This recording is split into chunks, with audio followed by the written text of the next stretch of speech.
Hey, ladies and gentlemen, this is Carmine Sabia for Explain America, and stunning news after Mean Al Green was taken out of the joint session of Congress last night. News just got really bad for him. Before we get started, please make sure you like, comment, share, and subscribe. Those little things really help us out, and they help our channel continue to grow. And if you're not watching us on YouTube, please check that address in the lower right-hand corner. It's youtube.com/@explainamerica. And when you get there, please hit subscribe, absolutely free. It really helps us out. Al Green made a complete joke of himself yesterday, and he was joined by his fellow Democrats and their little bingo panels that looked just ridiculous. Not standing for a child who survived 6 brain cancer surgeries, who survived against all odds and only wants to become a police officer. Not standing and applauding for a kid who just made it into West Point. Not standing out of respect for the mothers who lost their children to the illegal aliens that you people let into this country. It was shameful. It was about the most shameful display I've ever seen in politics, and I've been following politics for more than 35 years. Yeah, since I was a little kid. And that was the worst I've ever seen. The worst I've ever seen.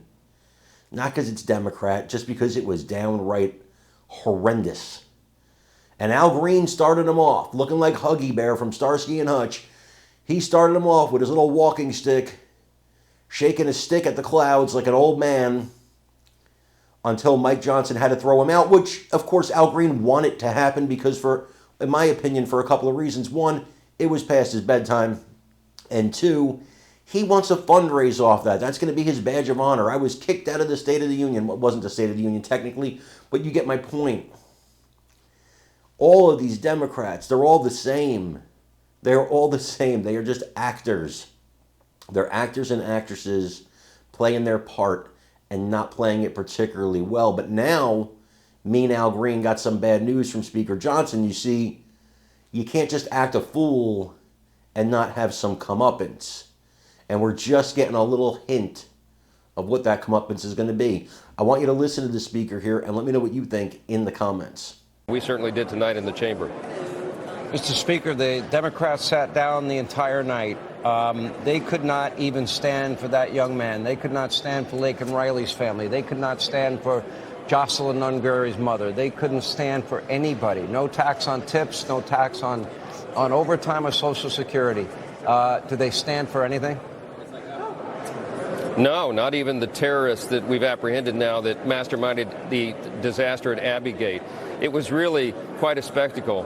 You know, and if they're going to use a 77-year-old heckling congressman as the face of their resistance, then bring it on. But we're not going to tolerate that on the House floor. And I don't think the American people are going to tolerate that either. Mr. Speaker, you're the Speaker of the House. What happens to somebody like Al Green when he pulls off a stunt like that? Well, we escorted him off the floor. He couldn't behave himself. It's quite shameful. It brought shame on, I'm sure his constituents are not proud of that tonight. But I suspect that there'll be a censure resolution brought on the floor to discipline him. We have to do that inside the House. We have to maintain decorum. Yeah. Yeah. President laid out, too, a vision for the country. He